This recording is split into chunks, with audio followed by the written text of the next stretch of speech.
Baik, bismillahirrahmanirrahim. Assalamualaikum warahmatullahi wabarakatuh. Kami dari kelompok A, kelas 4B. Di kelompok 1 ini membahas tentang mencari tentang miskonsepsi asam basa. Di kelompok kami ada Desi Rahmawati, Farid Mufidi, Fatna Sabila Rusda, dan Firda Dinia. Berikut adalah analisis dari jurnal internasional dan buku tentang miskonsepsi asam basa yang kami temukan.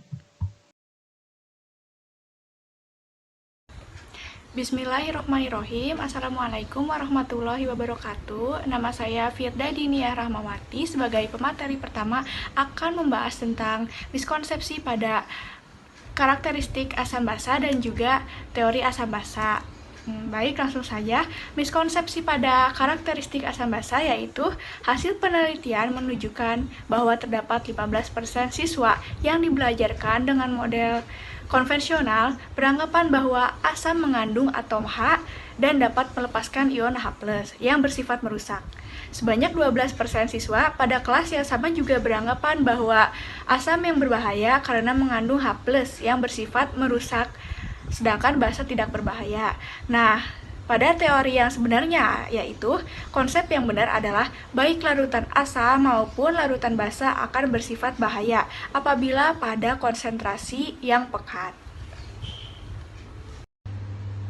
Baik, selanjutnya yang kedua yaitu ada miskonsepsi pada teori asam basa. Nah, miskonsepsinya di sini yaitu hasil penelitian menunjukkan bahwa terdapat 6% siswa yang dibelajarkan dengan model konvensional beranggapan bahwa senyawa yang mengandung atom H bersifat asam karena akan mampu menghasilkan ion H+ saat dilarutkan pada air. Nah, teori sebenarnya yaitu konsep yang benar adalah terdapat 3 teori asam basa yang mendefinisikan asam dan basa. Menurut Arrhenius, asam adalah zat yang apabila dilarutkan dalam air akan menghasilkan ion H+, sedangkan basa adalah zat yang apabila dilarutkan dalam air akan menghasilkan ion OH-. Nah, menurut Bronsted-Lowry, asam adalah spesies yang mampu mendonorkan proton H+, sedangkan basa adalah spesies yang mampu menerima proton H+. Nah, selanjutnya menurut Lewis adalah asam adalah spesies yang mampu menerima pasangan elektron dan basa adalah spesies yang mampu mendonorkan pasangan elektron. Sekian materi dari saya, terima kasih. Konsep asam basa ditemukan miskonsepsi pada kekuatan asam maupun kekuatan basa. Nah, miskonsepsi yang ditemukan yaitu hasil penelitian menunjukkan bahwa sebanyak 1% siswa yang dibelajarkan dengan DSLM dan 5% siswa yang dibelajarkan dengan model konvensional mengalami miskonsepsi dan menganggap bahwa semakin rendah nilai pH, maka semakin asam, karena pH mempengaruhi kekuatan asam. Nah, sebanyak 1% siswa yang dibelajarkan dengan DSLM dan 5% siswa yang dibelajarkan dengan model konvensional ini, sehingga menganggap bahwa semakin rendah nilai pH, maka semakin asam, karena pH menunjukkan konsentrasi ion H+ di dalam larutan. Nah, pada teori sebenarnya, menurut Karyadi, kita harus tahu kekuatan asam itu apa sih dan berhubungannya dengan apa. Nah, di sini disebutkan bahwa menurut Karyadi ini kekuatan asam berhubungan dengan kemampuan asam untuk terdisosiasi atau terionisasi di dalam air yang dinyatakan dengan harga Ka atau konstanta asam. Maka semakin besar harga Ka, suatu asam semakin kuat asamnya.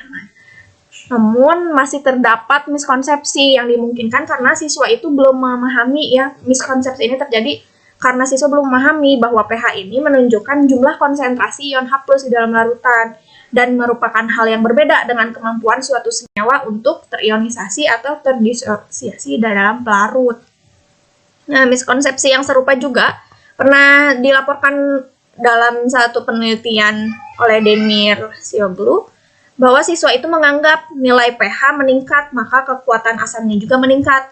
Nah, miskonsepsi yang hampir sama juga dilaporkan oleh Shepard, yaitu siswa menganggap bahwa pH menunjukkan kekuatan asam dan pH lebih rendah, maka kekuatan asam meningkat. Jadi, dapat disimpulkan harus teori sebenarnya itu konsentrasi ion H+ dengan kemampuan suatu senyawa terionisasi dan terdisosiasi dalam air pelarut itu berbeda gitu ya. Selanjutnya untuk kekuatan basa. Nah, miskonsepsi yang terdapat dalam penelitian ini menunjukkan sebanyak 11% siswa yang dibelajarkan dengan model konvensional mengalami miskonsepsi dengan menganggap bahwa kekuatan basa berbanding lurus dengan besarnya harga pH. Semakin besar harga pH, semakin basa larutan tersebut. Sama halnya seperti tadi, semakin rendah pH maka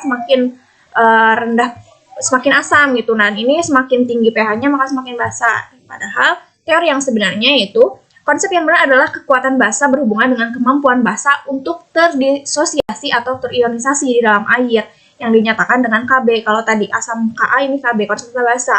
Semakin besar harga konsentrasi basa, suatu basa ini akan semakin kuat.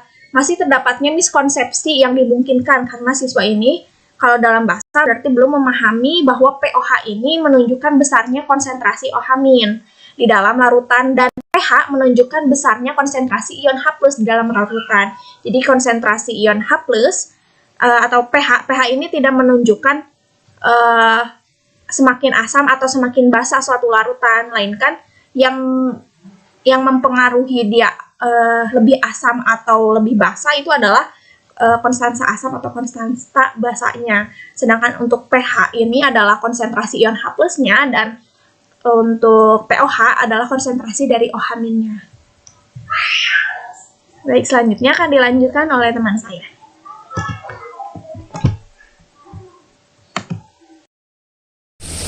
Bismillahirrahmanirrahim. Lanjut untuk selanjutnya nomor 5 ada larutan asam dan larutan basa sebagai larutan elektrolit.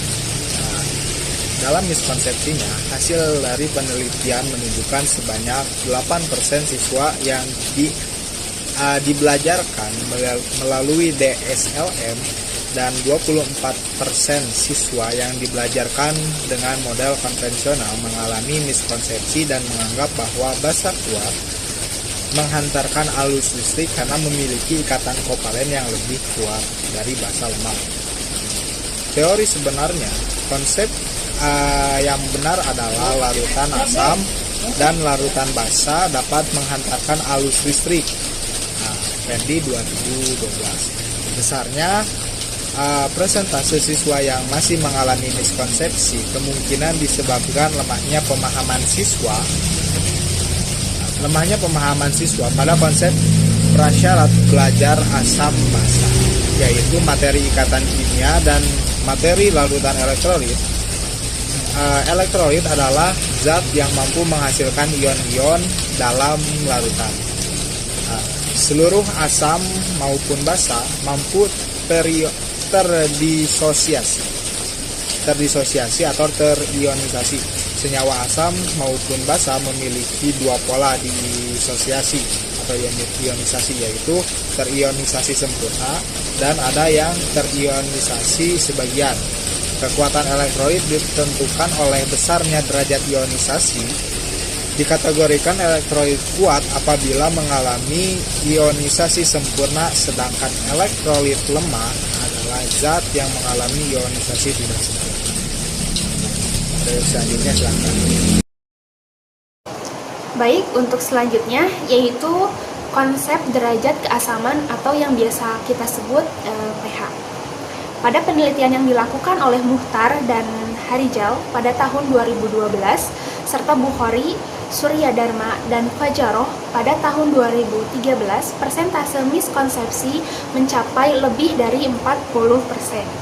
Ini membuktikan bahwa masih banyak siswa yang mengalami miskonsepsi pada subbab konsep ini. Hal ini disebabkan karena siswa tidak memahami pengertian pH dan tidak memahami bahwa dalam larutan asam dan larutan basa selalu mengandung ion H+ dan ion OH- dengan konsentrasi tertentu yang apabila dikalikan menghasilkan nilai 10⁻⁴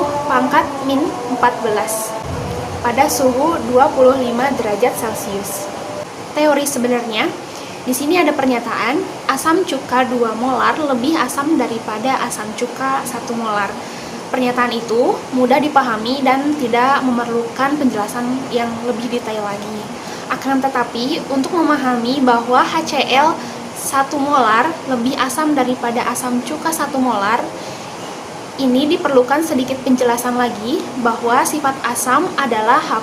Oleh karena itu, Tingkat keasaman larutan tergantung pada konsentrasi ion H+ dalam larutan. HCl adalah asam kuat, sedangkan asam cuka adalah asam lemah. Jadi, walaupun konsentrasi kedua asam ini sama, tetapi kandungan ion H+ dalam kedua larutan ini berbeda. Konsentrasi H+ dalam larutan adalah sangat kecil. Contohnya, konsentrasi H+ dalam air adalah 1 kali 10⁻⁷ molar. Untuk menghindari penggunaan bilangan yang kecil, maka konsentrasi H+ dinyatakan dengan pH sama dengan min log konsentrasi H+. pOH sama dengan min log konsentrasi OH-. pKw sama dengan min log KW. Hubungan antara pH dengan pOH dapat diperoleh dari persamaan KW sama dengan konsentrasi H+ dikalikan dengan konsentrasi OH-. Dan pKw sama dengan pH ditambah pOH. Pada suhu kamar, harga KW itu adalah 1 kali 10⁻⁴.